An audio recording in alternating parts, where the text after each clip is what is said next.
चिंतित ना हो सका। वहां देवी लक्ष्मी के संग पार्वती भी हैं, वो संभाल लेंगे।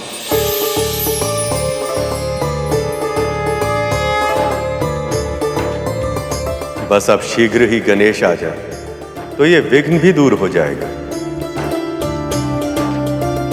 लक्ष्मी के साथ मिलन में और विलंब अब मैं नहीं सह पाऊंगा। आपकी बात मानी तो विवाह का आनंद लेने से चूक जाऊंगा।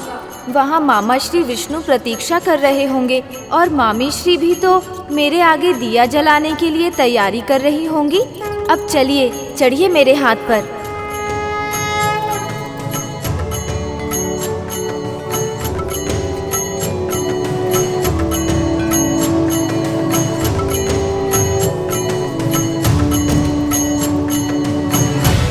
यदि मैं समय पर नहीं पहुंचा तो विवाह में कोई विघ्न भी आ सकता है, पर मैं ऐसा नहीं होने दे सकता। मुझे समय पर पहुंचना ही होगा, चाहे कुछ भी क्यों ना हो जाए।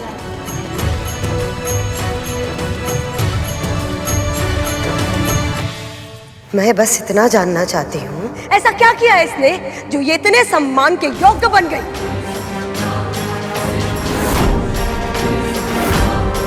मेरे मन में भी यही प्रश्न घुमड़ रहा था।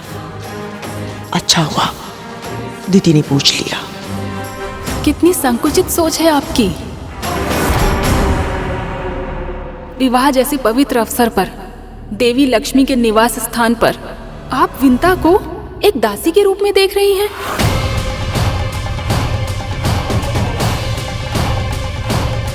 जबकि आप तीनों में केवल विंता ही है अपनी भक्ति की शक्ति से जो यहाँ तक पहुँच पाई है। और आपको तो ये बात पता है देवी दीदी कि शास्त्रों में भक्त का स्थान भगवान से बड़ा होता है।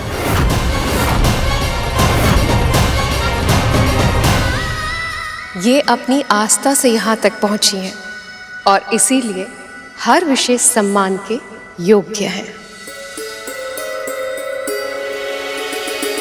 चाहे जो कुछ भी हो देवी, एक दासी को मुझसे ज्यादा सम्मान देना यह अनुचित है।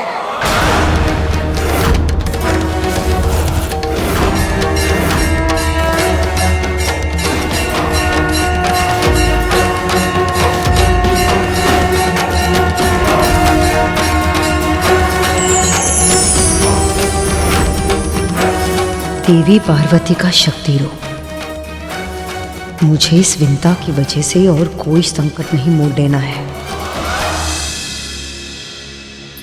महारानी, हम सब में चाहे जो भी समस्या हो, ये अवसर हम सब की समस्याओं से कहीं अधिक बड़ा है। इसलिए हमें अपने वाद विवाद को परे रखकर इस समय केवल इस विवाह में अपना ध्यान केंद्रित करना चाहिए। सहस्रों वर्षों में एक बार आता है ऐसा अवसर। विंता सही कह रही है। ये समय वाद विवाद में पड़ने का नहीं है। ये तो विवाह की प्रसन्नता को मनाने का समय है।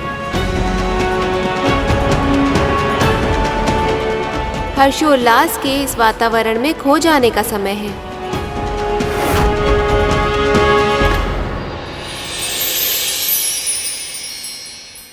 महाराज बलि, आप तो त्रिलोक जय, सर्वशक्तिमान, सर्वज्ञानी हैं। आपने यहाँ आने का कष्ट क्यों किया? मुझे क्षमा कर दीजिए गुरुदेव, बहुत बड़ी भूल हो गई है मुझसे। भूल का आभास होने पर क्षमा करने से कोई लाभ प्राप्त होता नहीं है। कितना समझाया था मैंने आपको, और आपके मन में तो अमृत प्राप्त करके आत्मनिर्भर बनने की हट चढ़ पकड़ चुकी थी। उन्हें जीवित होने के लिए अपने गुरु पर निर्भर रहने की व्यवस्था से मुक्त होना चाहते थे आप। मैंने बार बार आपको समझाया, किंतु आपने मेरे हित वचनों पर तनिक भी ध्यान नहीं दिया। और मेरे पास आपके लिए कोई सुझाव नहीं है। गुरुदेव, मेरी बात तो सुनिए। देवी लक्ष्मी ने देवराज और अन्य देवताओं की श्री लौटा दी और अब उन्हें अमृत भी मिल गया तो हम असुर बहुत बड़े संकट में फंस जाएंगे। सहायता कीजिए गुरुदेव, मुझे मेरी भूल के लिए क्षमा कर दीजिए। तो ये सब विष्णु की चाल थी।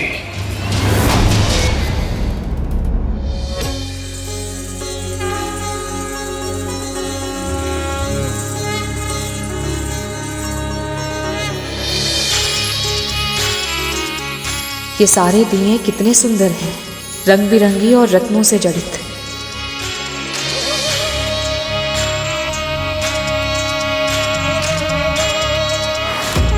इन दियों के समक्ष मेरे मिट्टी से बने हुए इस दिए का कोई मूल्य नहीं है।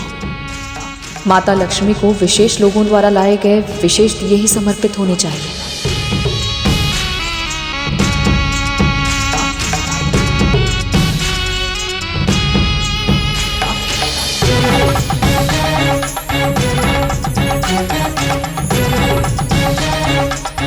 जब तक सबके दिए यहाँ नहीं होंगे, मेरे लिए दिए का चुनाव करना असंभव है।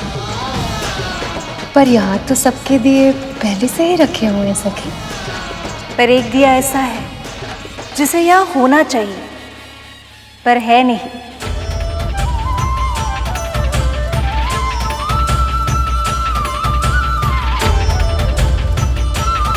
वो दिया विंता का है।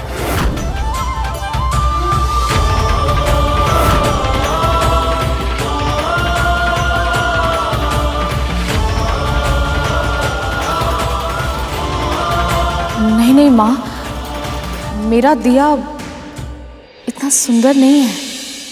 विंता, यहाँ आओ। अरे आओ।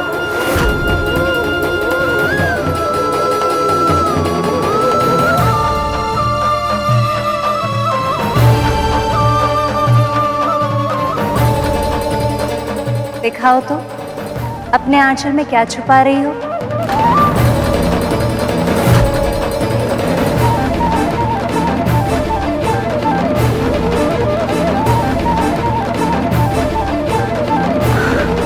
दिखाओ दिखाओ।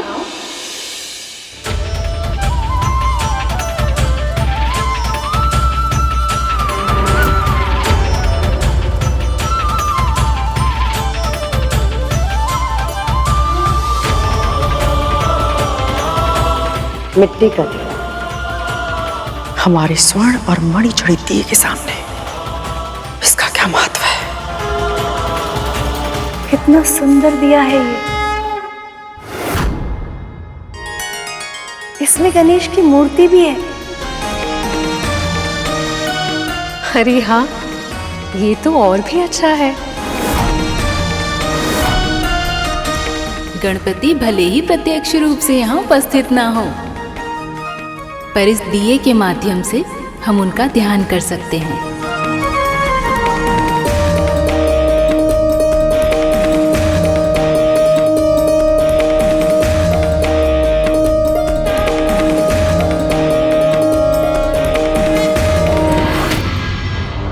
अपनी शक्ति लक्ष्मी को वापस प्राप्त करने के लिए उन्होंने आप सभी का उपयोग किया है। हाँ गुरुदेव, और अब उन दोनों के विवाह के लिए क्षीर सागर के मंथन को भी रोक दिया है। माया और छल विष्णु की कार्य पद्धति के अभिन्न अंग है। मैं जानता था और मैंने आपको चेतावनी भी दी थी, किंतु आपने अपने गुरु के ज्ञान का लाभ उठाना उचित नहीं समझा। आपने स्वयं अपने दुर्भाग्य को आमंत्रित किया है। कब होगी?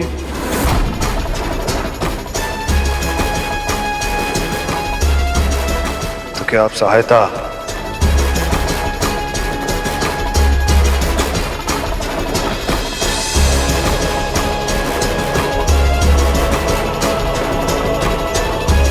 गुरुदेव ने सच में हमारा साथ छोड़ दिया।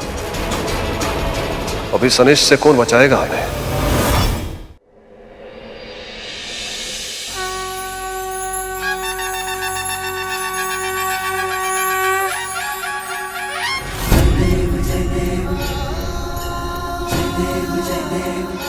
हे गणपति, इस बार जब मुझे नारायण मिले तो वो मुझसे कभी दूर ना जाए। हम एक साथ सदैव सुखमय जीवन बिताएं।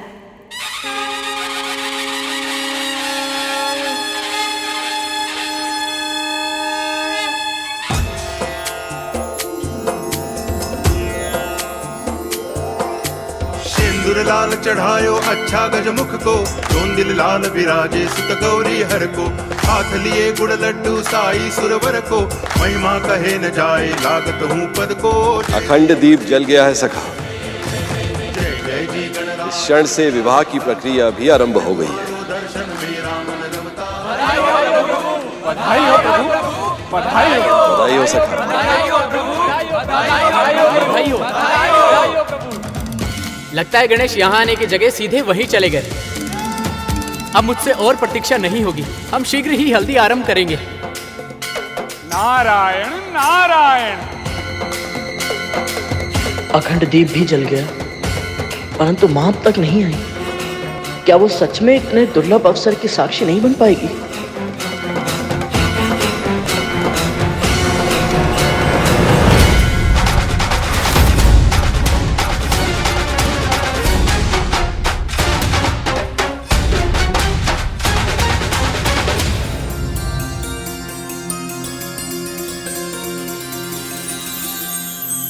अरुण भैया,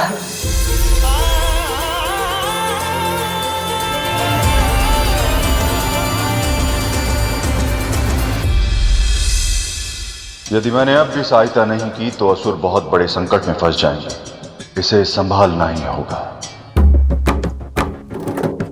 रुकिए महाराज।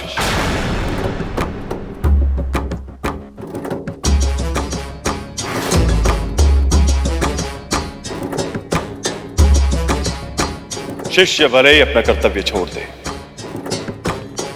किंतु एक गुरु होने के नाते मैं अपना धर्म नहीं छोड़ सकता।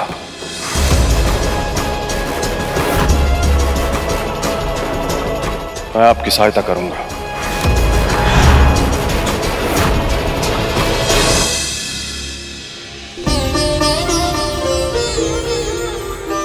गरुड़ मेरे भाई, तो जानता है आज मैं बहुत प्रसन्न हूं। अब अपने परिवार के साथ कुछ आनंद के पल बिता पाऊंगा मैं। ये कल्पना ही मेरे रोम रोम को पुलकित कर रही है गरुड़।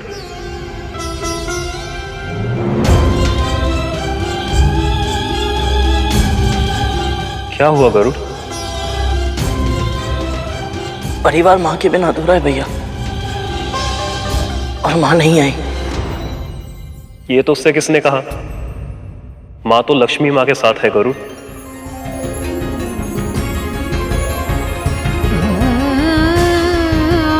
सच? मैं सत्य स्वरूप सूर्य का सारथी हूं गरुड़। मैं कभी झूठ नहीं बोलता।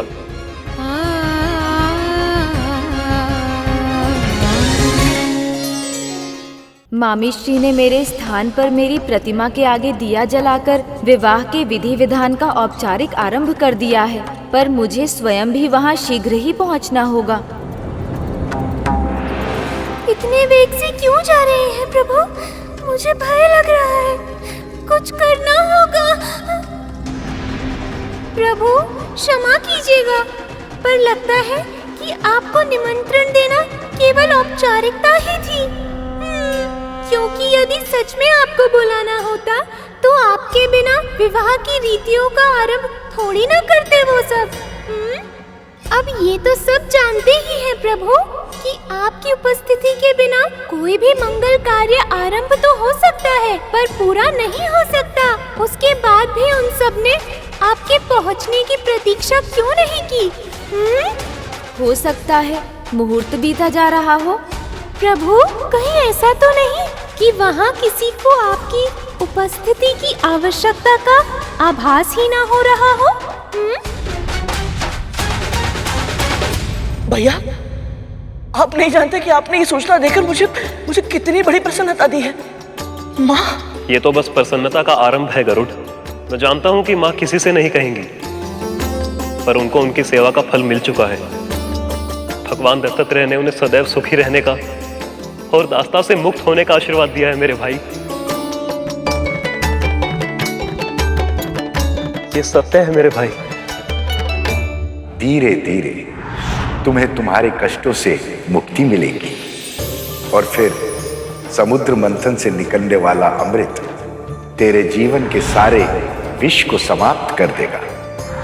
तो चल मेरे साथ भोजन भी कर ले और बाबा से भी मिल ले। बाबा?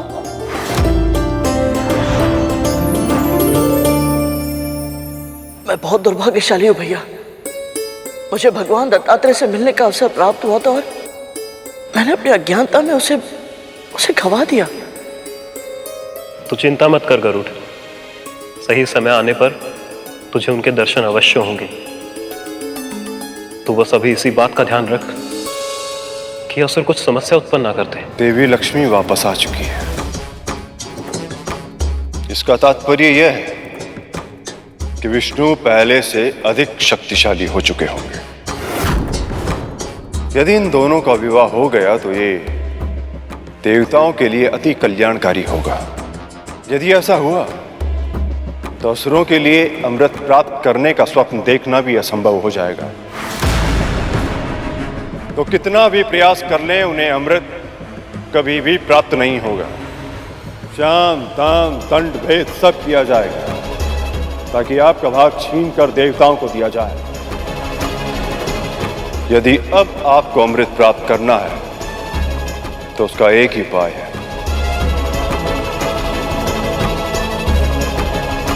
कर पाएंगे? कौन सा उपाय गुरुदेव? इस समय जब सभी का ध्यान विवाह पर केंद्रित है, आप सभी असुरों को मिलकर क्षीर सागर का मंथन करके उसमें से अमृत निकालना होगा।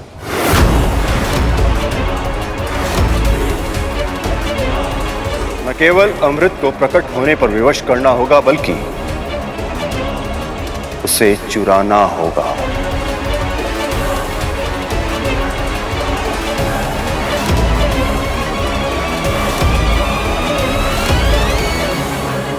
अब तक इस मंथन का उद्देश्य मेरे लिए प्रभु विष्णु और माता लक्ष्मी का मिलन ही था भैया, परंतु ये जानने के बाद कि इस मंथन से निकलने वाला अमृत मां की मुक्ति से जुड़ा है, मैं इसे प्राप्त करने की मार्ग में कोई रुकावट नहीं आने दूंगा।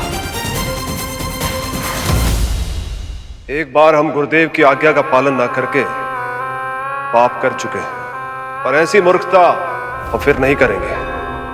आपके वचन को ब्रह्म वाक्य मानकर उसका पालन करेंगे हम असुर।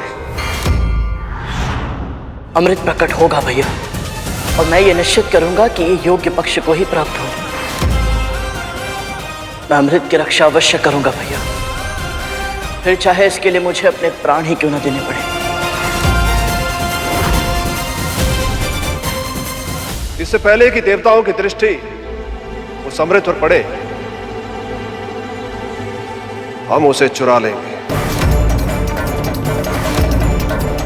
अब हम सारे असुर मिलकर मंथन करेंगे और अमृत को प्राप्त करेंगे।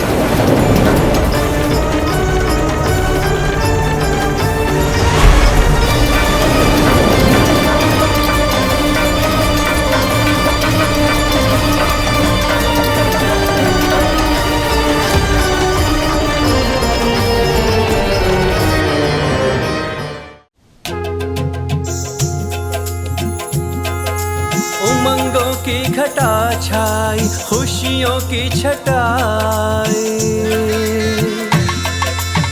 हाँ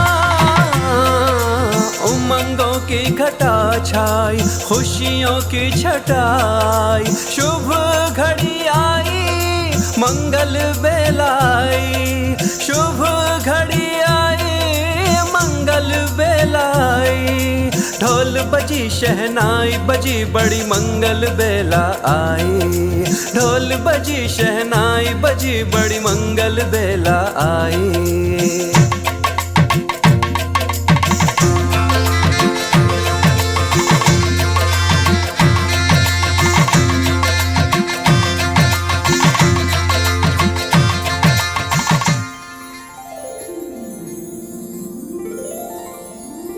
वायु, ये हल्दी की रीति कब आरंभ होगी? प्रभु विष्णु को हल्दी लगते देखने की बड़ी उत्सुकता है मुझे। मामा जी, हल्दी रीत निभाने का कार्य तो सदा स्त्रियां करती आ रही हैं। और सभी देवियां तो मामी जी के पक्ष में चली गई। अब आपके लिए हल्दी पीसेगा कौन और लाएगा कौन? कार्तिकेय, ये दायित्व भी वही देवियां निभाएंगी जिन्होंने महादेव को वर बनाया था। बहुत ही अच्छा विचार है सखा। परंतु प्रभु वो कौन है?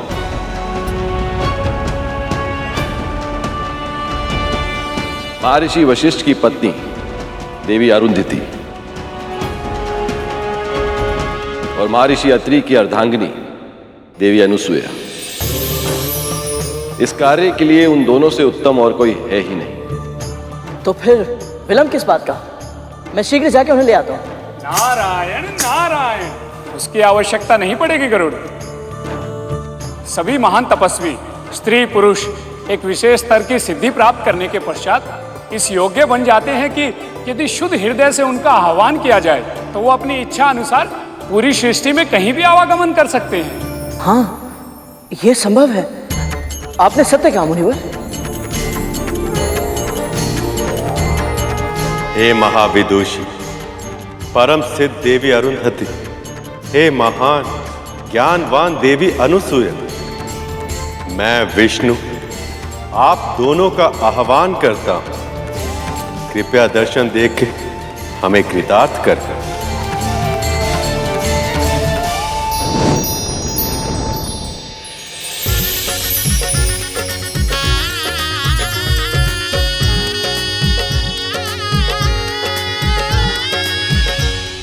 इससे पहले कि विवाह समाप्त हो जाए, इससे पहले कि देवताओं को हमारी योजना की भनक लग जाए, हमें यह मंथन स्वयं पूरा करना होगा।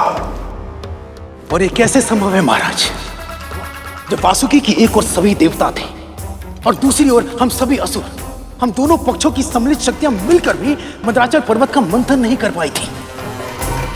देवताओं के बिना केवल हम असुर ये मंथन कैसे कर पाएंगे महाराज? यह असंभव है। यदि सबको लगता है कि यह असंभव है तो यह असंभव ही बन जाएगा। तुम सभी अभी तक विष्णु की माया को समझ नहीं पाए। उन्होंने जानबूझकर मंथन के कार्य को अधिक कठिन बनाकर प्रस्तुत किया ताकि तुम सबका आत्मविश्वास टूटे। तुम हतोत्साहित हो। स्वयं विचार करो, यदि यह सत्य न होता तो क्या संभव था? एक विशाल विराट महान पर्वत को तुम सब मिलकर भी उठा न सके।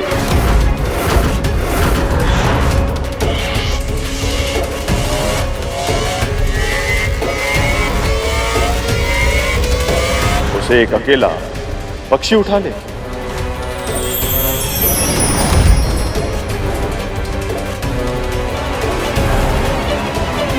ये तर्क उचित है गुरुदेव। इसका अर्थ यह है कि विष्णु आरंभ से ही हमारे साथ छल करता आ रहा है। धन्यवाद देवी, आप दोनों का वैकुंठ में स्वागत है। विवाह की बहुत बहुत बधाई प्रभु। क्या आप दोनों देवी परंपरा की हल्दी मुझे लगाकर इस विवाह को अपना आशीर्वाद देना चाहेंगी? आपको हल्दी लगाने का अवसर हमें मिल रहा है, इससे बड़ा सौभाग्य हमारे लिए और क्या होगा प्रभु। आपने हमें ये गौरव दिया, इसीलिए आप सभी का बहुत बहुत धन्यवाद।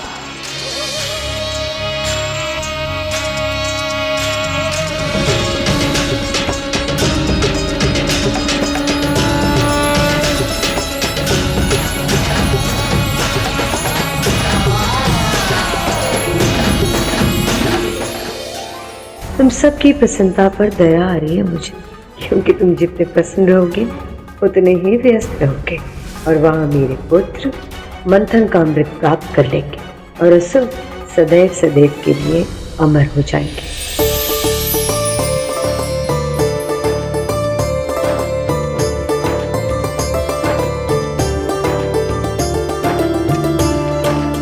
माँ, आप दोनों क्यों कष्ट कर रही हैं? मुझे आदेश दीजिए, मैं करता हूँ। विवाह की हल्दी तो माँ ही पीसती है पुत्र, शगुन होता है ये। सच में? लगता है तुमने अब तक कोई विवाह नहीं देखा। हाँ माँ, मन तो बहुत है, परंतु क्या करूं, अरुण भैया मानते ही नहीं। पर गरुड़, मुझसे बड़े तो शेषनाग भैया हैं, इसीलिए विवाह पर हमसे पहले अधिकार भी इनका है और कर्तव्य भी। क्यों शेष भैया? अरे बात तो प्रभु के हल्दी से आरंभ हुई थी, मेरे विवाह तक कहां पहुंच गए? अनूठा बंधन है ये विवाह। यदि अपने साथी से प्रेम हो तो ये बंधन मुक्त आकाश सा विशाल विस्तृत लगता है। यदि स्वामी स्वयं इस अद्भुत भावना का अनुभव करने जा रहे हो तो सेवक अधिक देर तक इससे दूर नहीं रह सकता।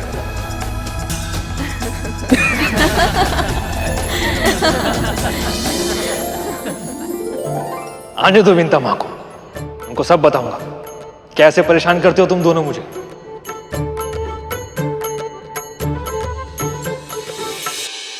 तो फिर हम क्या करें गुरुदेव?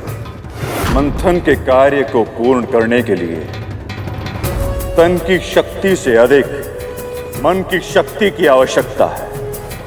मस्तिष्क में संदेह का दीमक व्यक्ति के बल को भीतर ही भीतर खा जाता है।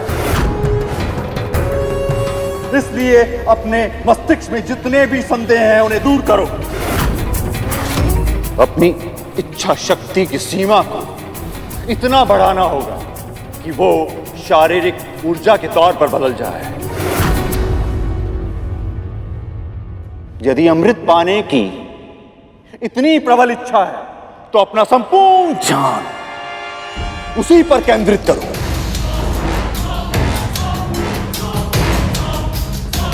फिर जो चाहोगे अवश्य प्राप्त होगा। उत्तम उत्तम सुझाव है गुरुदेव। हाँ गुरुदेव, अब हम ऐसा ही करेंगे। हाँ, अब हम यही करेंगे गुरुदेव। परंतु एक बात का ध्यान रखना, इंद्र या अन्य किसी देवता को इस योजना की भनक तक न लगने पाए। नहीं लगेगी गुरुदेव, क्योंकि वो सब उस विष्णु के विवाह में व्यस्त जो है।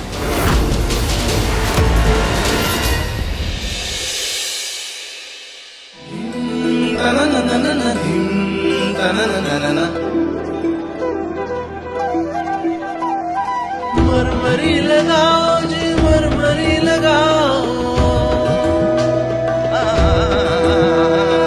मरमरी लगाओ जी, मरमरी लगाओ, पीतांबर धारी को मरमरी लगाओ।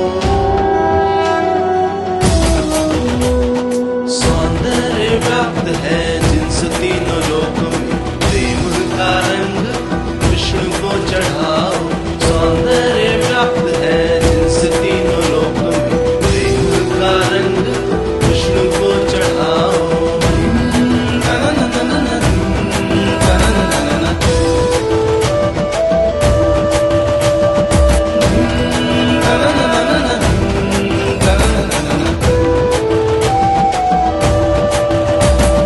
वेद पुराण देव गाए जिनकी महिमा, वेद पुराण देव गाए जिनकी महिमा, अजर अमर जो है आदि अनंता। महिमा न्यारी जिनकी जो अंत से परे है, उनको लक्ष्मी नाम की मरमरी लगाओ। महिमा न्यारी जिनकी जो अंत से परे है, उनको लक्ष्मी नाम की मरमरी लगाओ।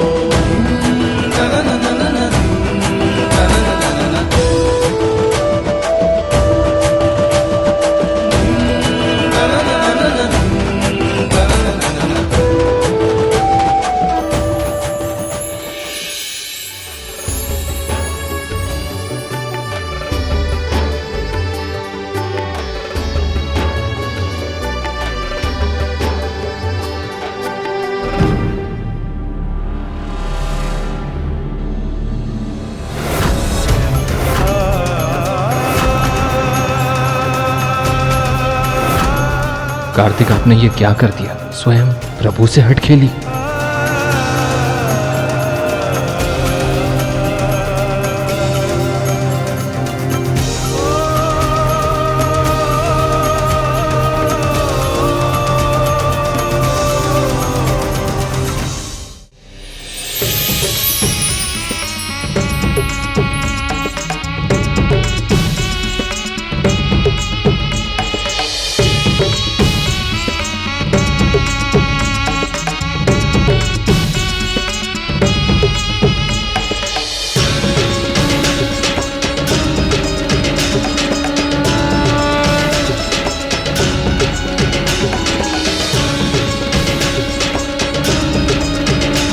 प्रभु नारायण, इस शुभ विवाह का खूब आनंद ले रहे हैं आप। अब जल्द आपकी लगाई हल्दी भिजवाइए।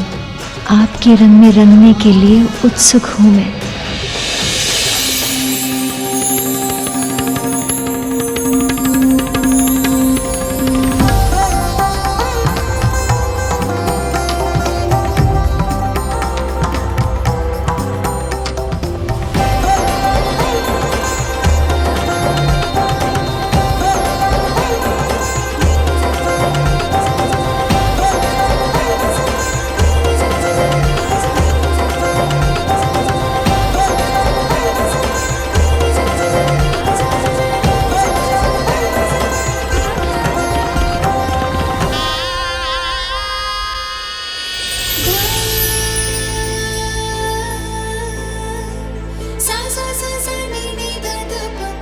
ये प्रभु की ही लीला है जो उनके प्रेम की वर्षा यहाँ तक हो रही है।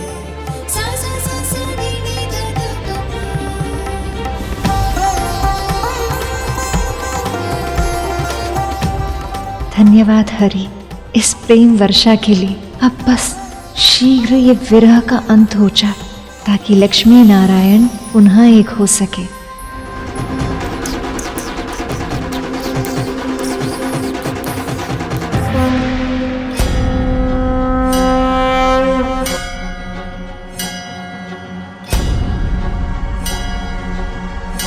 बस प्रभु, कब तक स्वयं को थकाएंगे आप? अब विश्राम कीजिए, आगे आपको मैं लेकर जाऊंगा। विलंब या विश्राम करने का समय नहीं है मूषक जी। मुझे आभास हो रहा है कि मामा श्री की हल्दी पूरी हो गई है। कहीं ऐसा ना हो कि मामी श्री की हल्दी भी मेरे बिना ही पूरी हो जाए। पर प्रभु, जब वो सब आपके बारे में नहीं सोच रहे तो आप इतनी चिंता क्यों कर रहे हैं? क्योंकि वो मेरे मामा मामी श्री हैं मूषक जी। सृष्टि के कल्याण के लिए इतने समय तक एक दूसरे से दूर रहे हैं वो, और अब जब उनके मिलने का समय आया है तो मैं नहीं चाहता कि वहाँ मेरी अनुपस्थिति के कारण कोई अनहोनी हो जाए। वैसे भी उन असुरों पर मुझे तनिक भी विश्वास नहीं है।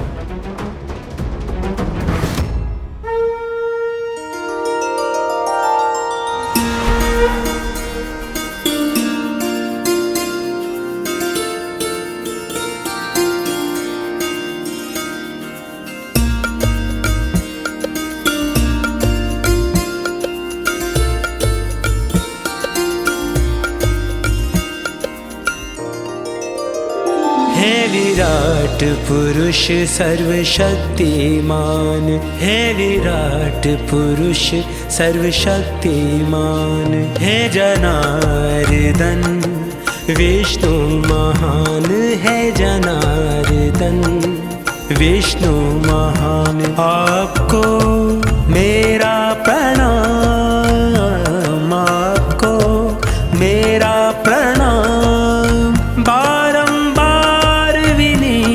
प्रणाम। हे विराट पुरुष सर्वशक्तिमान, हे विराट पुरुष सर्वशक्तिमान। कोई से देवी लक्ष्मी के यहाँ पहुँचा, आइए। कृपया शीघ्र जाइए, वो प्रतीक्षा कर रही होंगी। मैं ही जाता हूँ, माँ से भेंट भी हो जाएगी। रुकिए कार्तिकेय।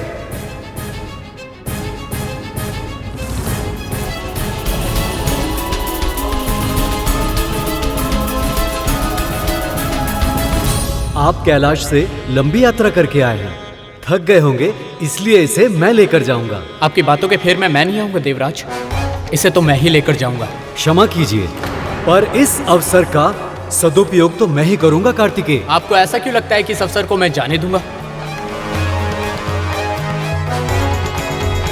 लाइए, दीजिए मुझे नहीं, मैं लेकर जाऊंगा। मैं लेकर जाऊंगा। इसे मैं लेकर जाऊंगा देवराज। मैं लेकर जाऊंगा कार्तिकेय। मैं लेकर जाऊंगा देवराज। मैं लेकर जाऊंगा। अब छोड़िए इसे, आप छोड़िए इसे, मैं लेकर जाऊंगा। हे नारायण, ये हल्दी का अपशगुन होगा, कहीं ये लड़ाई में शुभ हल्दी गिर न जाए।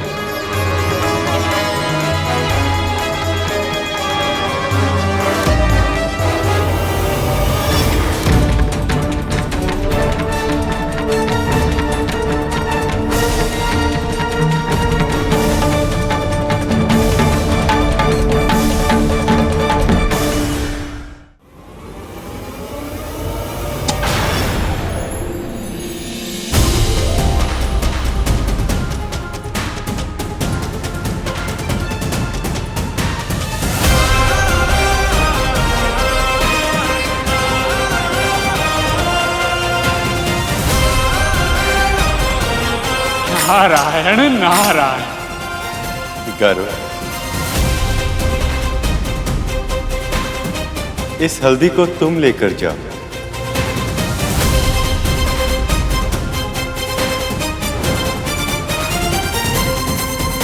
और अपनी मां विंता से भी मिल लेना।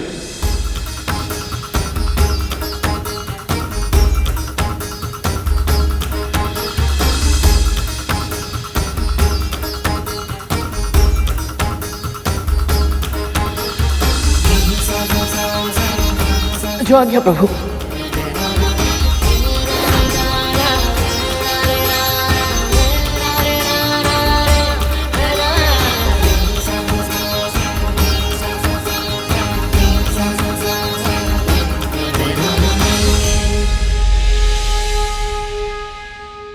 गरुड़ की सेवा भाव पर आपकी कृपा दृष्टि रखने के लिए कोटि कोटि धन्यवाद। विवाह में अनहोनी अपशगुन होने के कई अवसर होते हैं, परंतु विवाह कार्य जो अनिष्ट होने से रोके वही आपका सच्चा हितैषी होता है।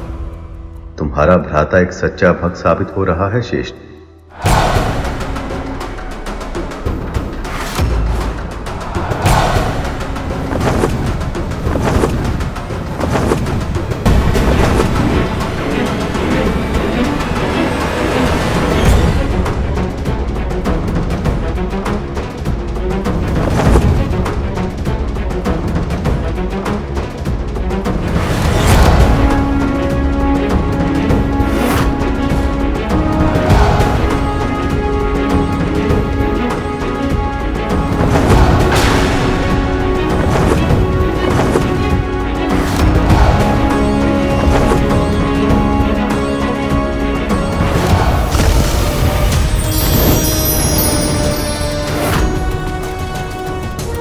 कहीं गरुड़ ने हमें देख तो नहीं लिया? यदि ऐसा है तो हमारी योजना असफल हो जाएगी। मुझे ऐसा आभास क्यों हो रहा है जैसे कोई अनहोनी होने वाली है। मुझे इसका पता लगाना ही होगा, अन्यथा प्रभु विष्णु और माता लक्ष्मी के विवाह के इस शुभ अवसर पर विघ्न आ जाए।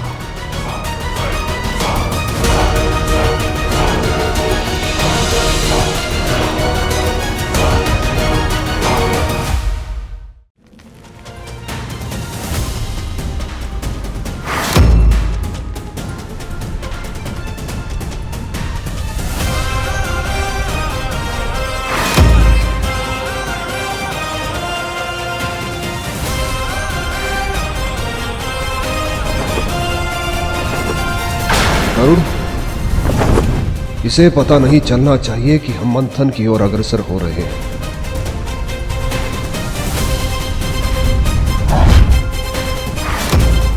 ऐसा क्यों लगा जैसे कोई था यहाँ? नहीं, कुछ अधिक ही सोच रहा हूं मैं।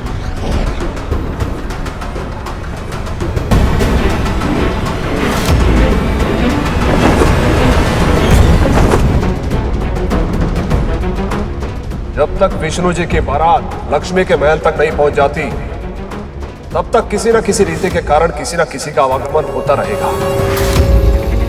अभी अपना कार्य करने का उचित समय नहीं है। हमें सही अवसर की प्रतीक्षा करनी होगी।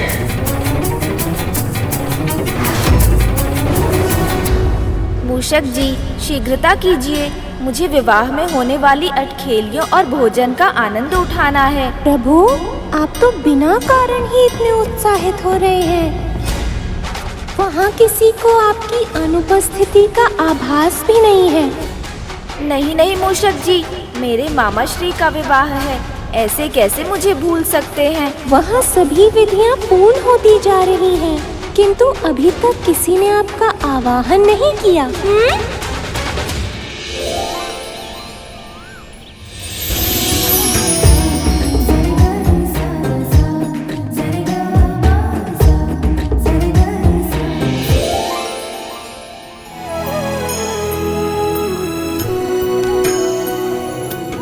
सखी है तो यहाँ, पर यहाँ होकर भी नहीं। सही कहा देवी, इनका मन तो कहीं और ही है। हमें कुछ ऐसा करना चाहिए जिससे इनका वो भटकता हुआ मन यहाँ खींचा चला आए।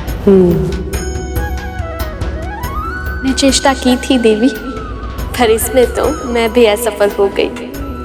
मेरा नृत्य देखकर देवता भी अपनी सुध-बुध खो बैठते हैं, पर जिसे हरि ने हर लिया हो उसे भला मेरी कला कैसे जीत पाएगी।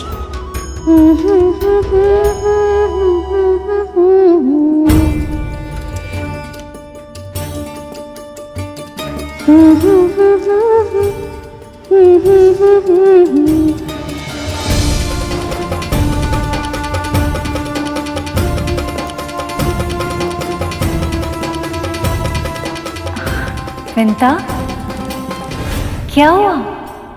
गाओ ना। मैं कैसे गाऊं? देवी, आप गंधर्व और अप्सराओं को छोड़कर इस दासी का गीत सुनेंगी?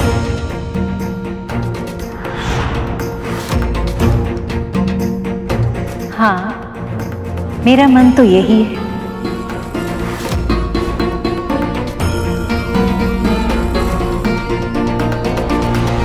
विंता, गाओ ना।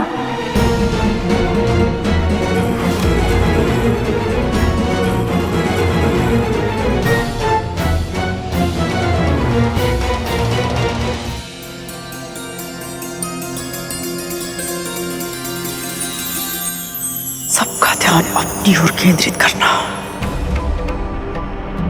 बहुत अच्छे से जानती है ये विंता।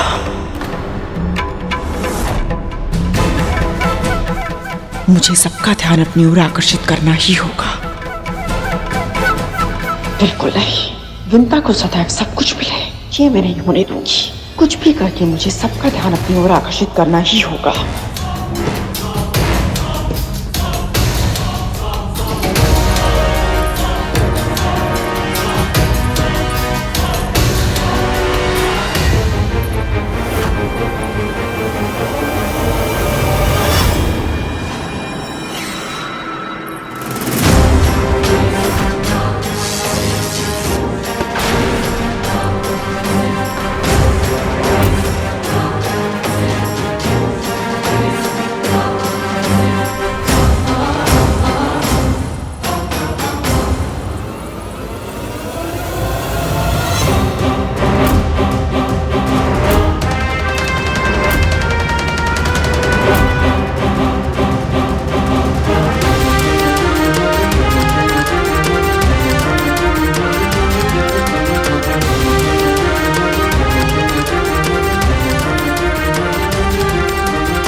न जाने अचानक ऐसा आभास क्यों हो रहा है, जैसे गरुड़ के मेरे पास आने पर होता है।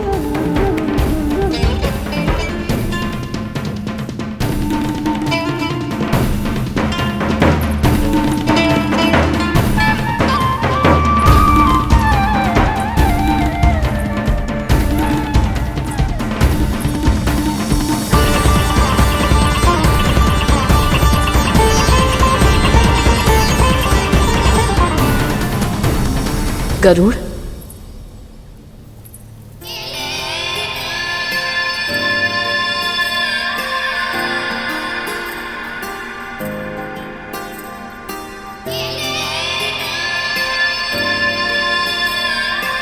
मैं भी पुत्र प्रेम में अधीर हो जाती हूँ।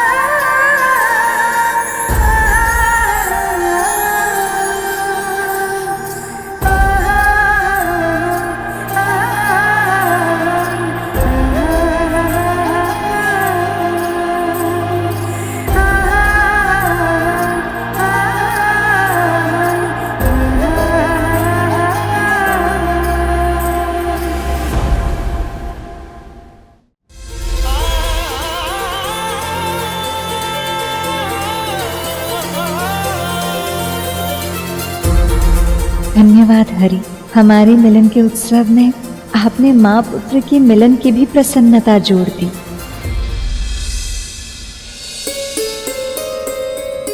भक्तों की प्रसन्नता में ही हमारी प्रसन्नता है, और गरुड़ जैसे कर्तव्यनिष्ठ भक्त की चिंता करना मेरा धर्म है।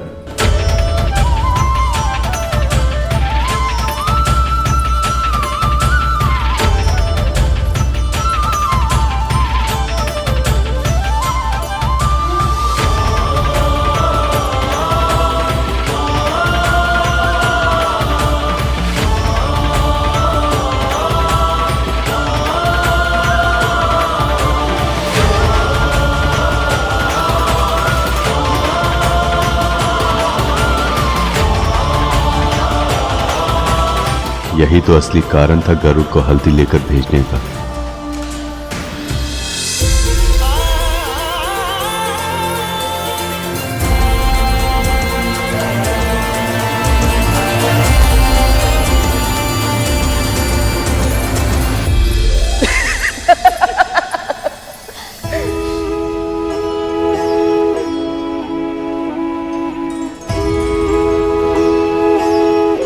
माँ, आप बहुत बदली हुई लग रही है माँ।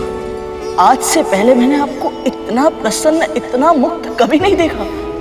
सच में माँ, पहले आपकी हंसी में भी एक झिझक हुआ करती थी, एक अनजाना सा भय सदैव आपके आसपास रहता था, परंतु आज आपके मन का उल्लास आपकी आंखों में दिखाई दे रहा है माँ। ये सब तेरे कारण हुआ है गरुड़। यदि तूने विवश नहीं किया होता तो मैं यहाँ आने की कल्पना भी नहीं कर पाती। नहीं माँ, ये आपकी पूजा, आपकी साधना का फल है। मैं इस श्रेय के योग्य नहीं। तूने क्या किया है तुझे अनुमान भी नहीं है पुत्र। तुझे पता है यहाँ सब मुझे गरुड़ की माँ कहकर पुकारते हैं। माता पिता के जीवन में जब एक क्षण आ जाए तो उससे अधिक प्रसन्नता की बात और कोई नहीं हो सकती। ये तो आपका और पिताजी का आशीर्वाद है माँ। केवल वही नहीं गरुड़, नारायण की कृपा के बिना ये सब कभी संभव नहीं हो पाता। बस बस, तुम दोनों माँ पुत्र यहाँ खड़े खड़े बातें ही करते रहोगे। प्रतीक्षा कर रही हैं देवी लक्ष्मी।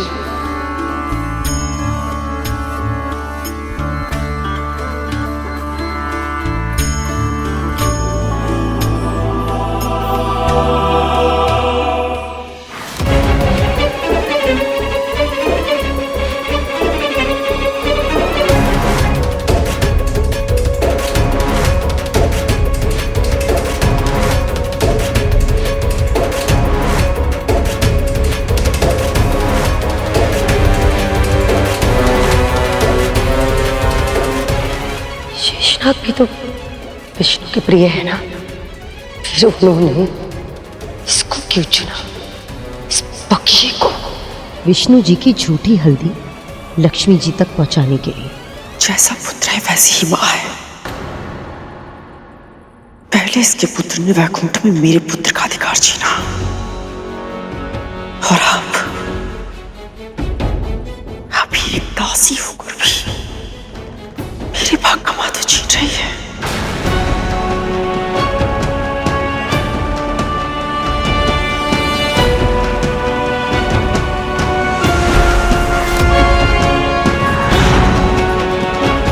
खतरो, हमारे चेहरे पे एक और दाग। इस तरह से विवाह में जाओगे तुम? जब जब विंता के बारे में कुछ बुरा बोलती हूँ, ये मेरे मुख पर चिन्ह कैसे आ जाते हैं? आपके भीतर का रोग है देवी, जो बाहर प्रकट हो रहा है। कृपया अपने मन की शुद्धता पर ध्यान दीजिए। नारायण नारायण।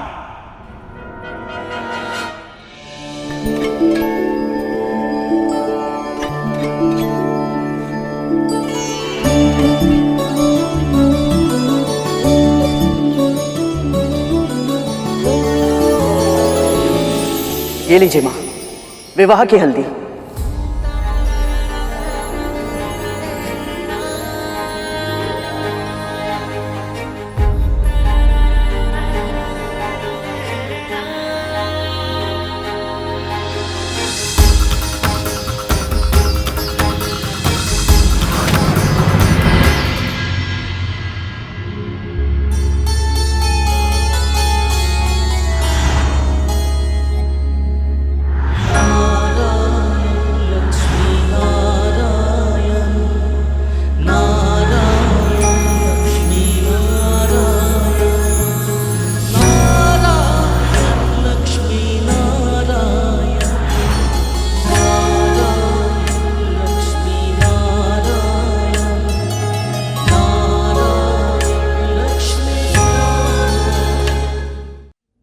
कल्पना कर रही हैं सखी कि नारायण से लगाकर कैसे लग रहे होंगे?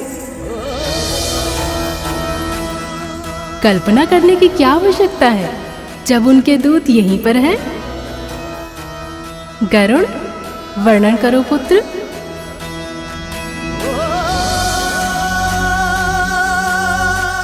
हल्दी लगने के बाद प्रभु इतने अद्भुत, इतने अनुपम लग रहे थे कि उनके इस वर रूप का वर्णन करने के लिए जिन शब्दों की आवश्यकता है वो शब्द बने ही नहीं अम्मा। अर्थात इस वर अवतार में प्रभु सबसे विशेष, सबसे अद्भुत लग रहे थे।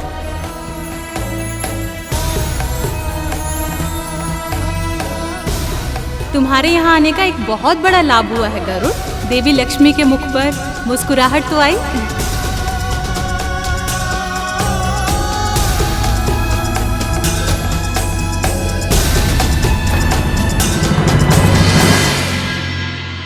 हल्दी दे दी ना गरुड़।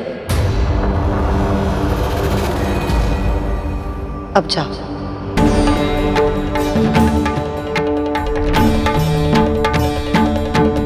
तुझ में इतनी भी समझ नहीं है कि ये स्त्रियों का उत्सव है। तू यहाँ नहीं रह सकता। परंतु महारानी, मैंने प्रभु को इस रूप में देखा है, तो मुझे माता लक्ष्मी को भी इस रूप में देखना है।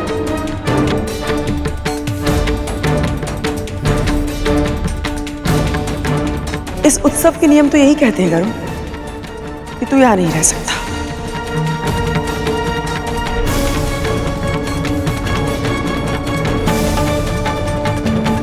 क्यों विंता, कुछ अनुचित कहा मैंने?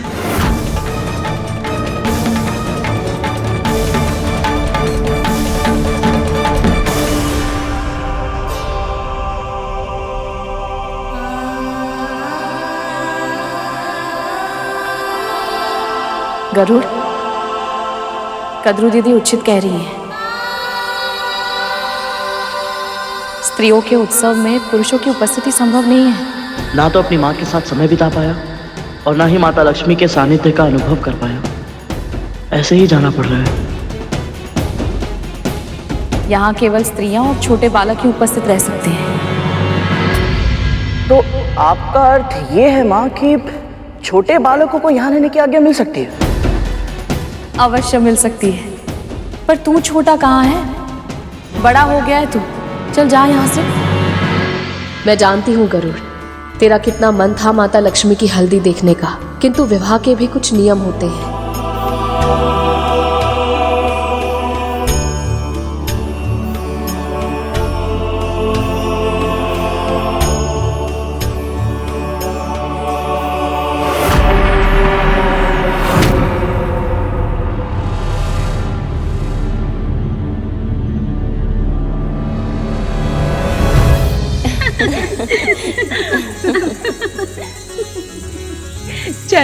शुभ हल्दी की बेला निकली जा रही है।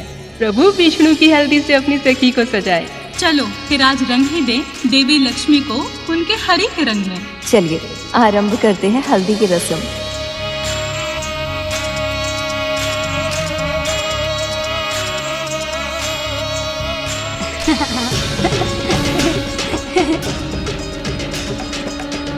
माँ,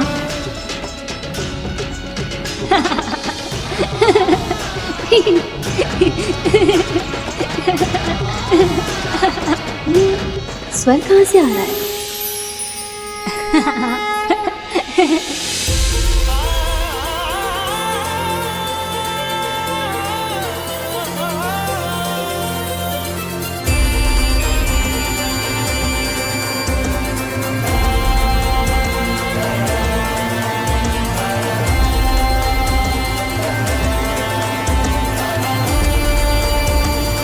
अरे गरुड़, तुम छोटे बच्चे बन गए, हाँ?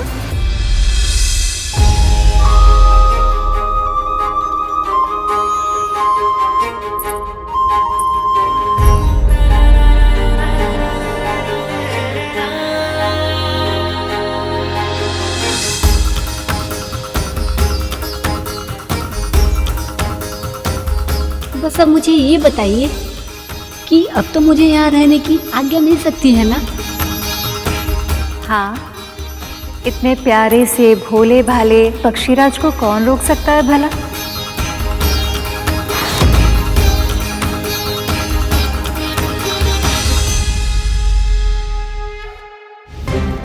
अच्छा है, गरुड़ यहाँ रहेगा तो मैं इस पर नजर रख पाऊंगी और मेरे पुत्रों को मंथन में कोई रुकावट नहीं आएगी।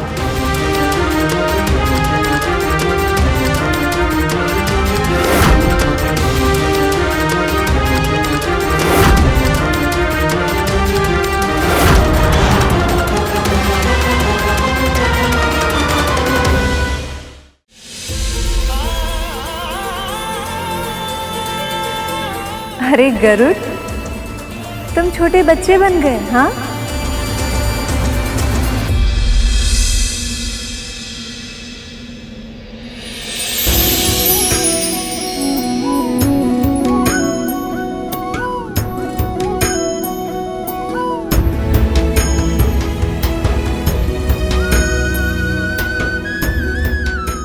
इतना आश्चर्य मत कीजिए माँ, ये तो बाल खिली ऋषियों के आशीर्वाद का प्रताप है।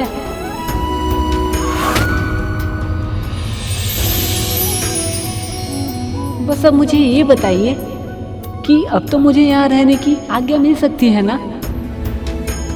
हाँ, इतने प्यारे से भोले भाले नन्हे पक्षीराज को कौन रोक सकता है भला? तुम यही रुकोगे।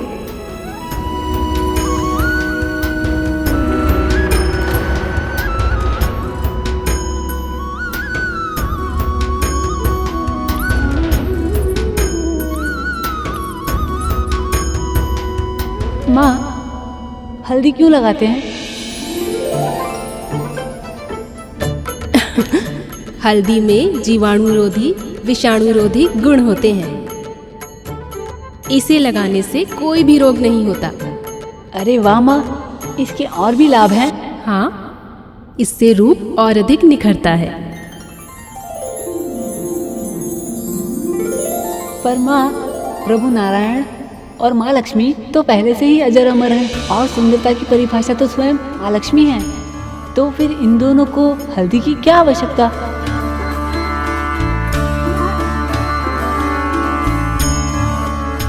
प्रश्न तो बिल्कुल सही पूछा है गरुड़ ने। हाँ देवी, बताइए ना। सत्य तो ये है कि हल्दी का गहरा संबंध मेरे पुत्र से भी है। सबसे पहले मैंने इसी हल्दी से गणेश को उसका आकार दिया था।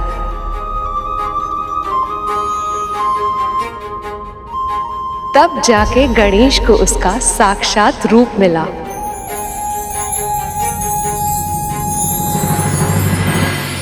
गणेश तो परब्रह्मा है और ऐसे में इसी हल्दी ने उन्हें अपने साकार रूप में आने में सहायता की थी। संसार की सबसे शुद्ध, सबसे पवित्र जड़ी बूटियों में से एक है। इसके अगणित गुण हैं जो किसी भी व्यक्ति को स्वस्थ, दीर्घायु और रोग मुक्त बना सकते हैं।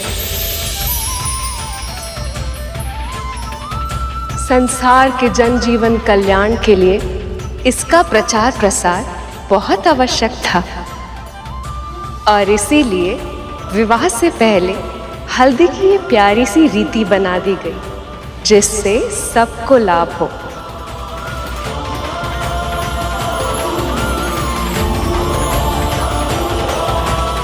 अद्भुत माँ, तब तो मैं आपको हल्दी युक्त रूप में देखने के लिए बहुत उत्साहित हूँ।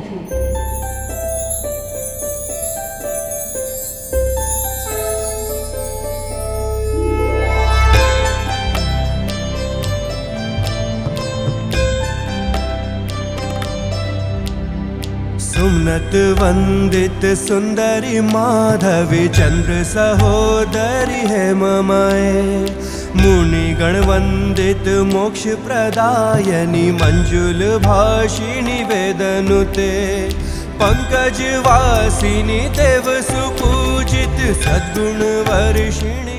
लक्ष्मी, वैसे तो आपको सुंदर दिखने के लिए किसी भी वस्तु की आवश्यकता नहीं, किंतु आपको ये सब रस्में करते देखने मेरे लिए भी सौभाग्य की बात है।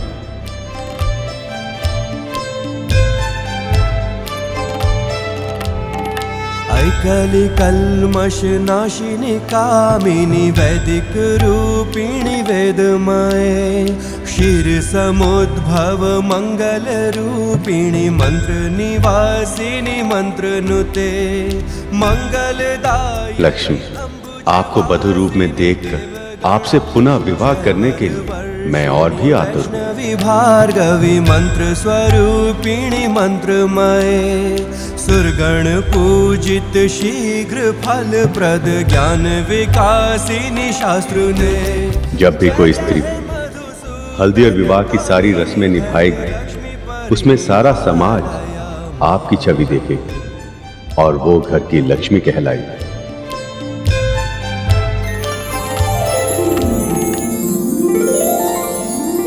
पहले मैं हल्दी लगा देती हूँ। नहीं, पहले मैं चाहूंगी। और वैसे भी हमने साथ में प्रवेश किया था और मेरे पुत्र मंथन में देवताओं के साथ है तो मेरा अधिकार पहले बनता है।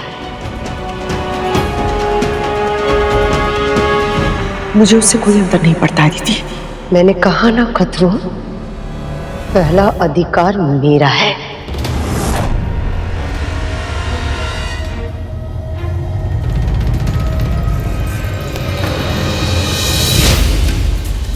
चलिए माँ, लक्ष्मी माँ को हल्दी लगाइए।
एक सच्चे हृदय वाले भक्त की अनुपस्थिति में ये हल्दी की रस्म भी अधूरी रह जाती।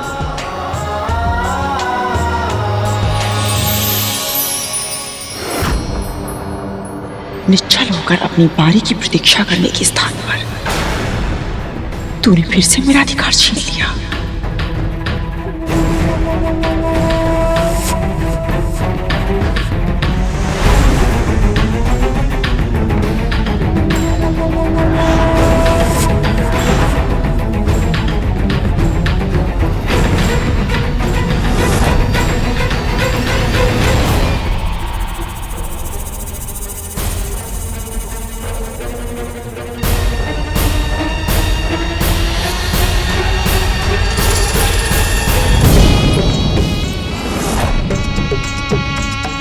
हल्दी खत्म। फिर से इस तासी ने भोलेपन का नाटक करके मेरा अपमान करवाया।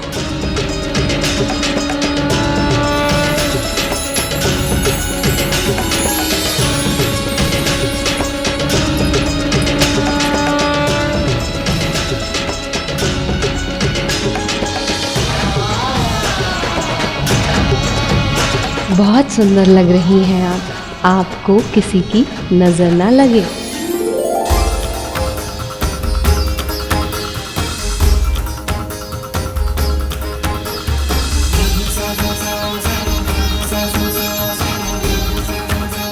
हम दोनों का रंग तो एक हो गया है लक्ष्मी। अब बस उस समय की प्रतीक्षा है जब हम फिर से एक हो जाएंगे। उसी क्षण की प्रतीक्षा तो मैं भी कर रही हूँ प्रभु।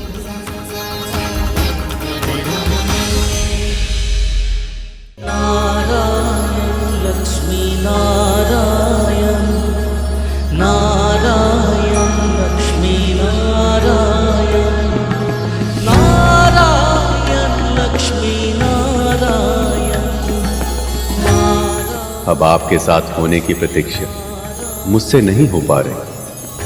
आशा करता हूं ये विवाह कुशल मंगल तरीके से हो जाए। आपने मेरे मन की बात कह दी हरि। ये आप भी जानते हैं ये विरह के क्षण मेरे लिए कितने कठिन हैं। जग के पालक हैं नारायण लक्ष्मी नारायण नारायण लक्ष्मी नारायण नारायण लक्ष्मी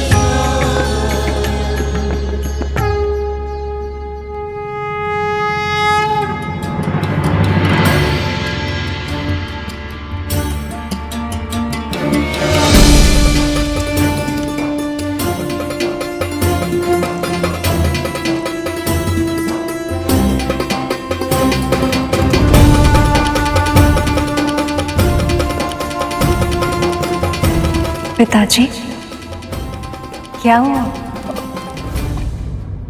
कुछ नहीं पुत्री, सब ठीक है।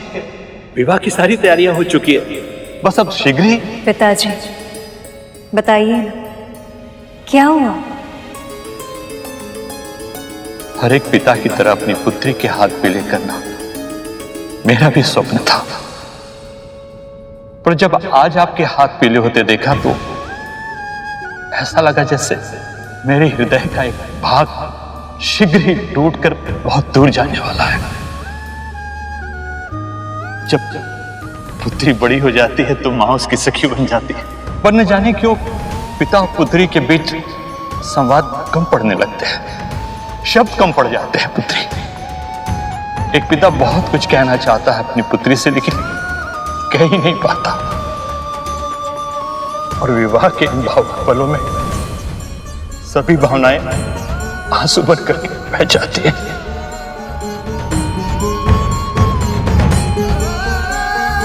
पिताजी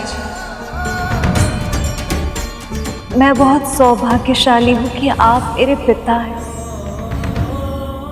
आपने अपनी इच्छाएं मुझ पर नहीं थोपी। मेरे मन को समझा, मेरी इच्छाओं को समझने का प्रयास किया और मुझे अपना चुनाव स्वयं करने के योग्य बनाए। आप लोग ऐसे भावुक होकर आंखों से जलधारा ही बहाते रहेंगे या इस बालक को कुछ खाने को भी देंगे? भूख लग रही है मुझे।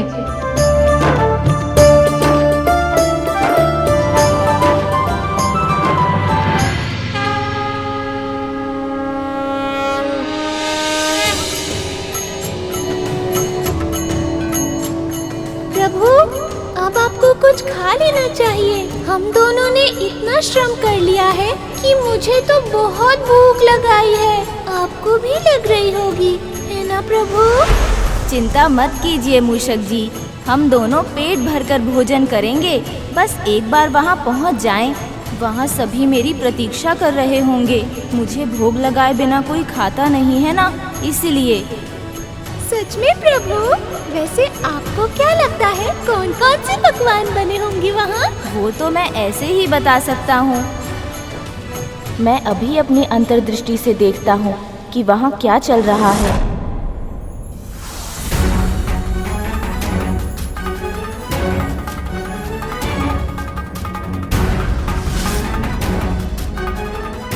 बहुत स्वादिष्ट भोजन है। और ये मोदक तो गणेश जी को बहुत प्रिय है ना? ये क्या? उसे तो सभी पकवान बहुत प्रिय हैं। अभी यहाँ होता तो बहुत चाव से खाता वो। किंतु देखिए ना, विलंब होने के कारण इन सब का आनंद उठाने से चूक गए हैं प्रभु गणपति।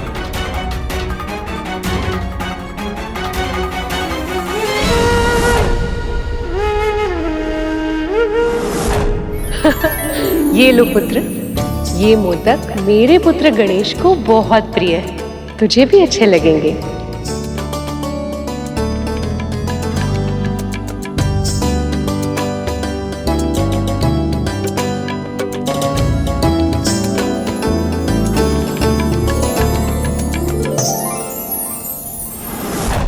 बिना मुझे भोग लगाए ही उन लोगों ने भोजन करना आरंभ कर दिया। किसी को मेरा ध्यान भी नहीं आया। ये मेरा अपमान है।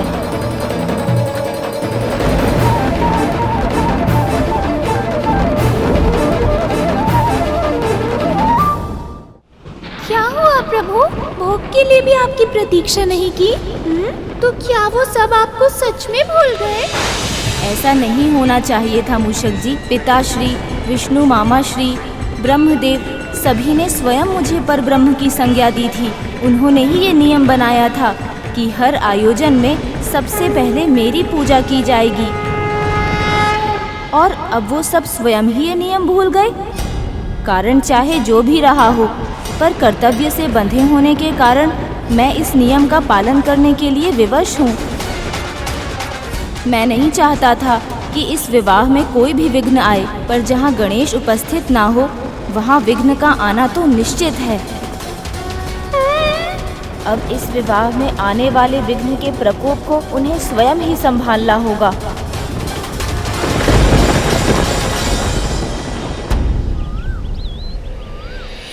करुण, हल्दी उत्सव में रुककर तुमने बहुत अच्छा किया। हाँ गरुड़, तुम्हारे बाल रूप ने इस उत्सव का आकर्षण और भी अधिक बढ़ा दिया।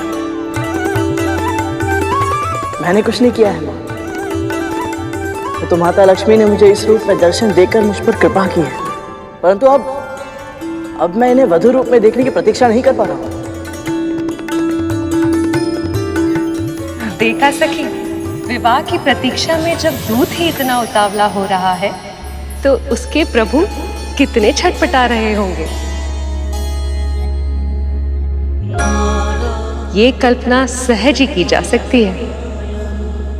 मुझे भी उतनी ही प्रतीक्षा है जितनी मेरे हरि को है।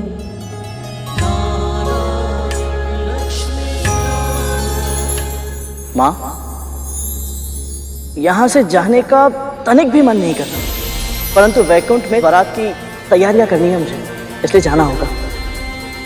आज्ञा दीजिए। कल्याण हो पुत्र। प्रभु की सेवा में तू अपना हर दायित्व पूरी कुशलता के साथ निभाए, यही आशीर्वाद है मेरा।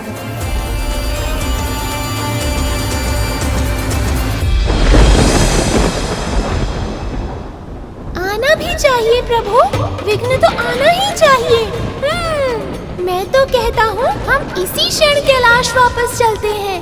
वो प्रभु विष्णु और माँ लक्ष्मी अवश्य है, पर आपके बिना उनका विवाह भी संभव नहीं है। ये बात पूरे संसार को पता चल जानी चाहिए। मैं एक विचित्र दुविधा में फंस गया हूँ मूषक जी। मुझे पूरा विश्वास है मेरे मामा मामी श्री जानबूझकर मेरी अवहेलना कभी नहीं करेंगे। मैं जानता हूँ वो पूरे मन से यही चाहते हैं कि मैं उनके विवाह में सम्मिलित हूँ, पर अपने उत्साह में मेरी प्रतीक्षा ना करके उन्होंने मेरे सामने एक ऐसी समस्या उत्पन्न कर दी है जिसका समाधान मेरे पास नहीं है।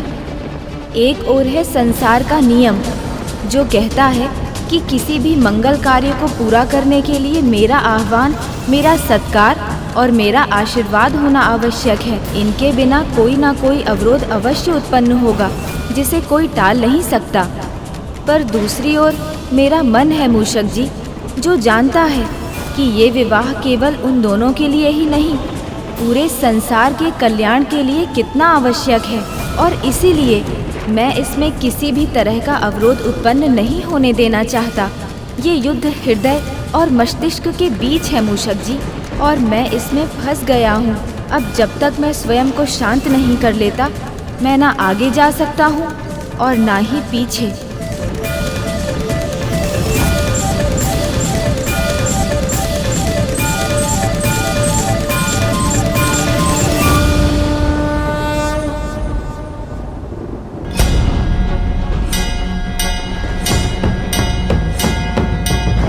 प्रभु तो स्वयं को शांत करने के लिए समाधि में बैठ गए, पर मैं अपने प्रभु का इतना घोर अपमान देखकर स्वयं को शांत कैसे करूं?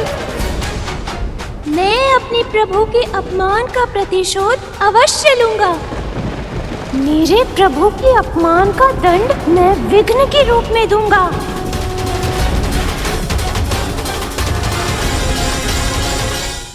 अभी मैं वैकुंठ के लिए निकलता हूँ माँ। ये लो पुत्र, सबके लिए मिठाई।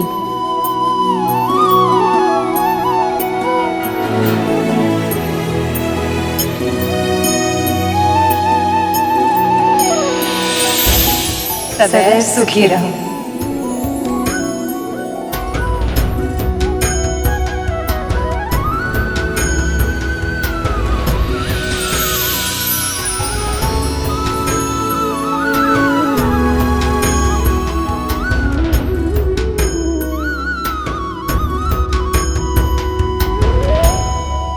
यदि विंता और उसके पुत्र को प्रभु विष्णु और माँ लक्ष्मी से ऐसे ही महत्व मिलता रहा, तो वो दिन दूर नहीं जिस दिन सब भूल चुके होंगे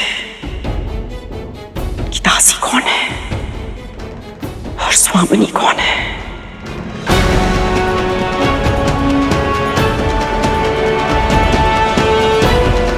कद्रू, तुम्हारे चेहरे पे एक और दाग। ऐसा नहीं लगता कि जब भी तुम विंता और गरुड़ के बारे में कुछ गलत बोलती हो, तुम्हारे चेहरे पे धब्बा आ जाता है? ये आपके भीतर का रोग है देवी, जो बाहर प्रकट हो रहा है। कृपया अपने मन की शुद्धता पर ध्यान दीजिए। इसका अर्थ है देवर्षि नारद सत्य कह रहे थे। इन दोनों के कारण मेरी चिंता बढ़ती जा रही है, और मेरी सुंदरता बिगड़ती जा रही है।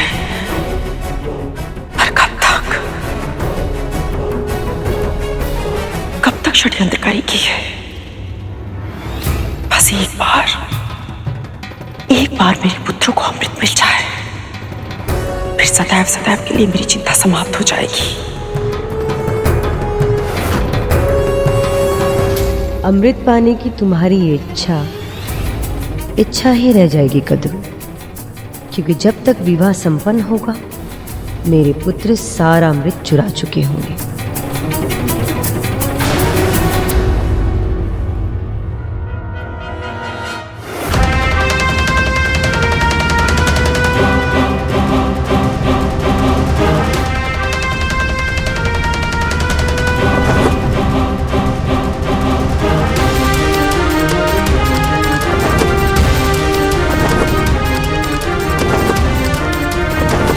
लगता है गरुड़ अब वैकुंठ लौट रहा है, कहीं वो अब हमें देख न ले।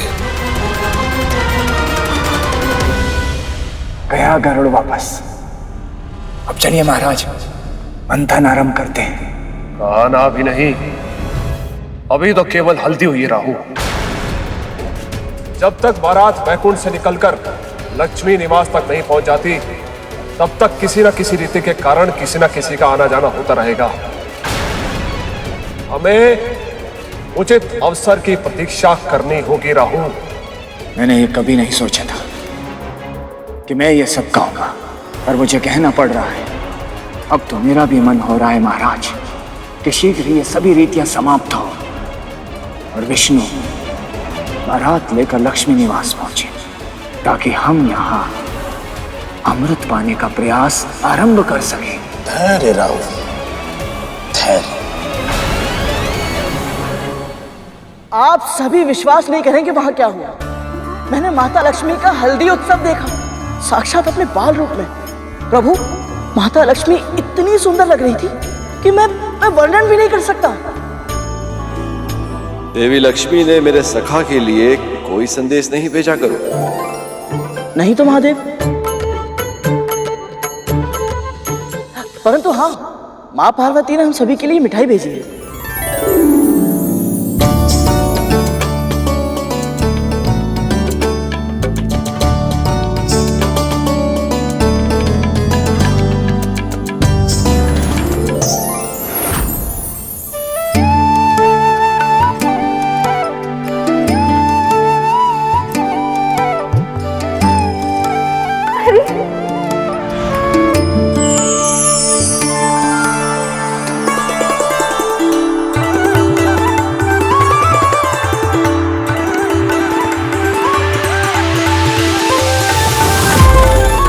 क्या हुआ प्रभु?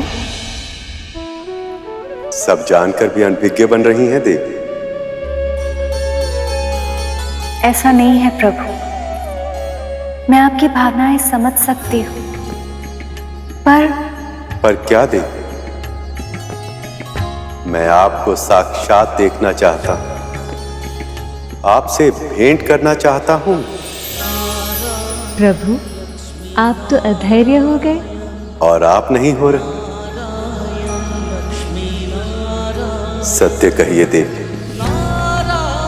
क्या आपका मन नहीं करता कि आप प्रत्यक्ष रूप में मुझे देखें?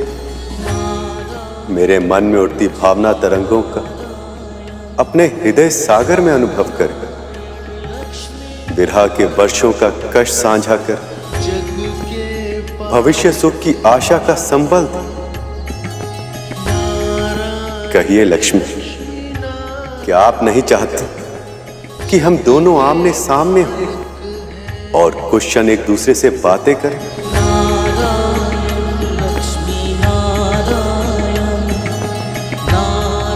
पर प्रभु, ये कैसे संभव है? आप चाहें तो असंभव भी संभव हो सकता है देवी। कैसे प्रभु? हल्दी लग चुकी है, अब कोई भी मुझे आपसे मिलने की अनुमति नहीं देगा। देवी पार्वती और अन्य सखी हमेशा मेरे साथ रहती है। दिन रात आठों पहर में पहरे में रहती हूँ। और यदि ये पहरा तोड़कर मैं आपसे भेंट करने आऊं तो?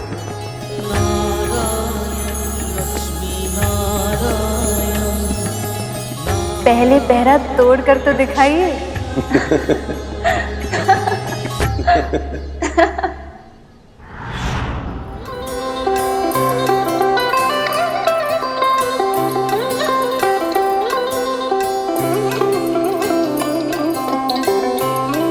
मैं आपके मन की व्यथा समझ सकता हूं सखा। आपका शरीर तो यही है, पर मन कहीं और ही है।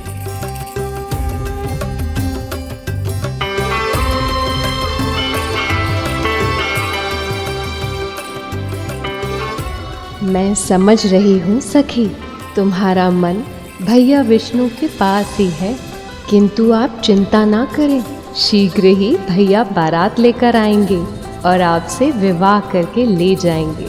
फिर जी भर के निहारते रहिएगा उन्हें।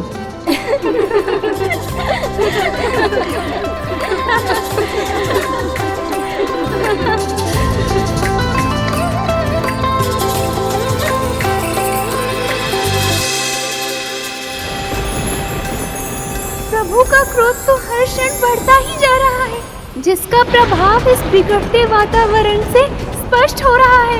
अब तो विवाह का दूसरा उत्सव भी आरंभ होने वाला है। जब तक वो प्रभु का आवाहन नहीं करेंगे, तब तक इनका क्रोध शांत नहीं होगा। नहीं, वो सब मेरे मेरे प्रभु को भूलकर उत्सव मनाए, मेरे प्रभु का अपमान करे, मैं ऐसा नहीं होने दूंगा।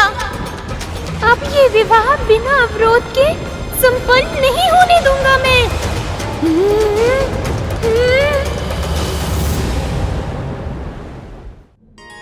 लक्ष्मी ने चुनौती दी है मुझे कि यदि मैं पहरा तोड़कर उनसे भेंट कर पाऊं तो करके दिखाऊं। आपने चुनौती नहीं, अनुमति दी है उन्हें। सत्य तो ये है सखी कि आपकी ना में भी हाँ ही छुपी है। मैं आपकी तड़प समझ सकता हूं सखा। मुझे यह भी अनुमान है कि देवी लक्ष्मी भी आपसे मिलने के लिए उतनी ही व्याकुल होगी, परंतु ये मिलन कठिन होगा सखा। कठिन नहीं, असंभव होगा, क्योंकि आपके चारों ओर पहरा मैं स्वयं दूंगी। पर क्यों महादेव? माँ पार्वती क्यों नहीं चाहेंगी कि प्रभु विष्णु और माता लक्ष्मी की भेंट हो पाए? इतने लंबे समय से आप प्रभु से और प्रभु आपसे नहीं मिले हैं। यदि वो एक बार मिलना चाहते हैं तो इसमें समस्या क्या है देवी? समस्या ये है कि जब मेरा और पार्वती का विवाह हुआ था तो मेरी भी इच्छा हुई थी देवी पार्वती से इसी प्रकार भेंट करने की, पर तब ऐसे ही सखी ने हमारे चारों ओर पहरा दिया था और इस कार्य में उनका साथ दिया था भैया विष्णु ने। अपने प्रिय से भेंट करने के लिए मैंने अद्भुत योजना रची थी और मेरे इसी अतिरिक्त प्रयास ने हमारे मिलन के क्षण को और भी अधिक विशेष बना दिया था। जो सहज मिल जाए उसका मूल्य समझ नहीं आता। अब चुनौती दी है तो उसे कठिन बनाना तो होगा। चाहे कितना भी कठिन क्यों ना हो, मैं ये चुनौती अवश्य पूर्ण करूंगा। मुझे स्वीकार है सखी।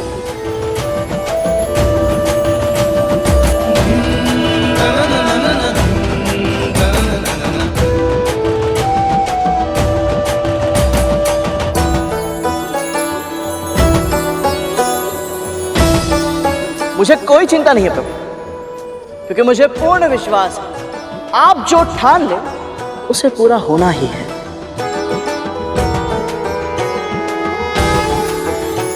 हाँ प्रभु, गरुड़ सही कह रहा है।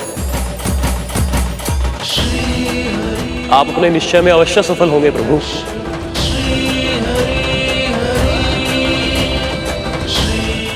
स्वयं देवी लक्ष्मी ने चुनौती दी है और पार्वती जी पहरा दे रही हैं। ऐसे में कैसे पूरी हो पाएगी ये चुनौती?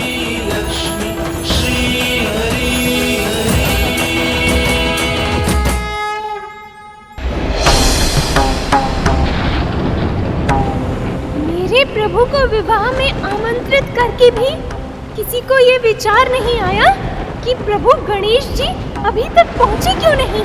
ये घोर अन्याय है। त्रिदेव ने स्वयं प्रथम पूज्य का आशीर्वाद दिया था मेरे प्रभु को और उन्हें ही भूल गए। किंतु न्याय मैं करूंगा। इस विवाह में विघ्न डालकर अब संसार देखेगा प्रभु गणेश जी के छोटे मूषक का बड़ा पराक्रम। मैं किसी की मंशा को सफल नहीं होने दूंगा। मैं अपने प्रभु को साक्षी मानकर प्रण लेता हूँ कि अब ये विवाह नहीं होगा। मैं अपने प्रभु के अपमान का प्रतिशोध लूंगा।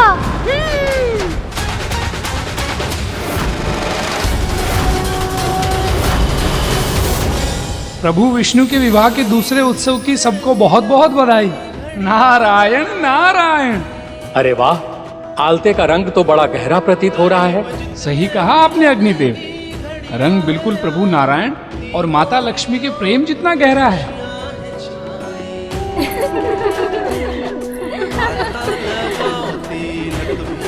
माँ, ये मेहंदी को छूकर आशीर्वाद दें ताकि हम भी इसे लगाकर सौभाग्य प्राप्त कर सकें। लक्ष्मी से मिलन को हरि को सजाओ।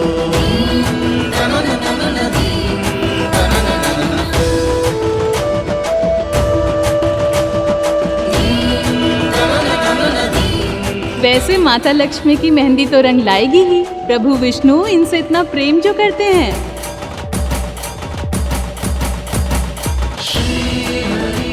किंतु क्या इतना प्रेम करते हैं कि चुनौती जीत पाए?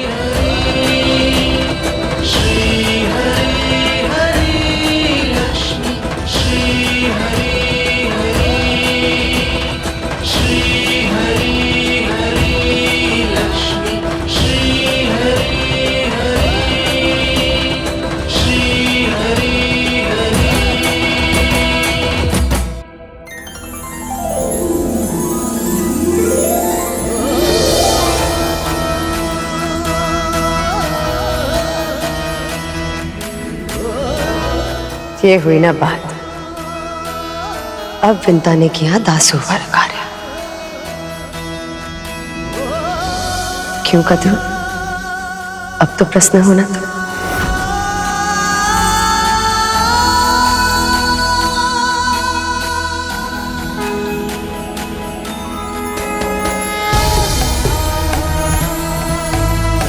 इन हाथों की रेखाएं सज गई आज।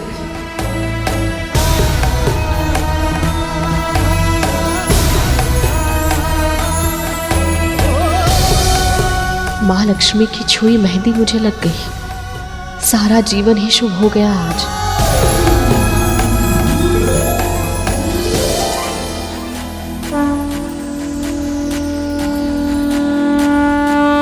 ऐसे कद्रू, मैं सोच रही थी कि तुम ऐसा धब्बों वाला मुख लेकर विवाह में कैसे सम्मिलित होगी। अच्छा नहीं लगेगा ना?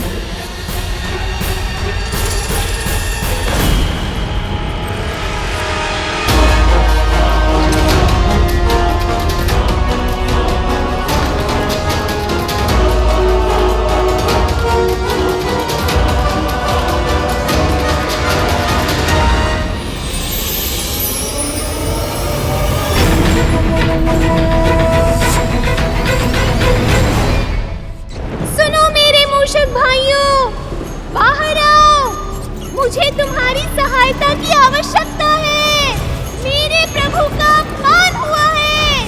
शीघ्रता करो, सभी यहाँ आओ।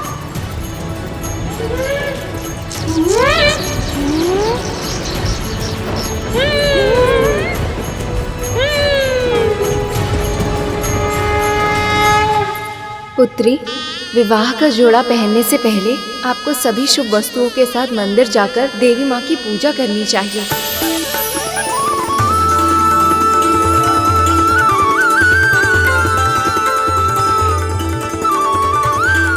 अकेली कहाँ चल दी सखी?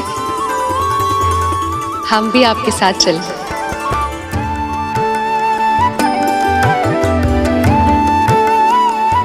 हम भी चलें? नहीं कद्रू, रहने देते हैं। वैसे भी बहुत थक चुके हैं और ये लोग तो वापस लौटने ही वाले हैं। लक्ष्मी मंदिर जा रही हैं, जहां उनकी सखियां उन पर कड़ी निगरानी नहीं रख पाएंगी। यही सही अवसर है उनसे भेंट करने का।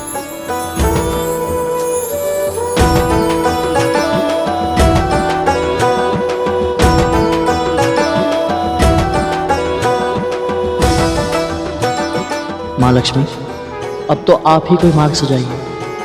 कुछ भी कीजिए, परंतु एक बार प्रभु से भेंट कर लीजिए। मन तो मेरा भी बहुत है, पर मैं चाह कर भी स्वयं कुछ नहीं कर सकती। देवी लक्ष्मी के दर्शन का सौभाग्य तो प्राप्त हो गया प्रभु।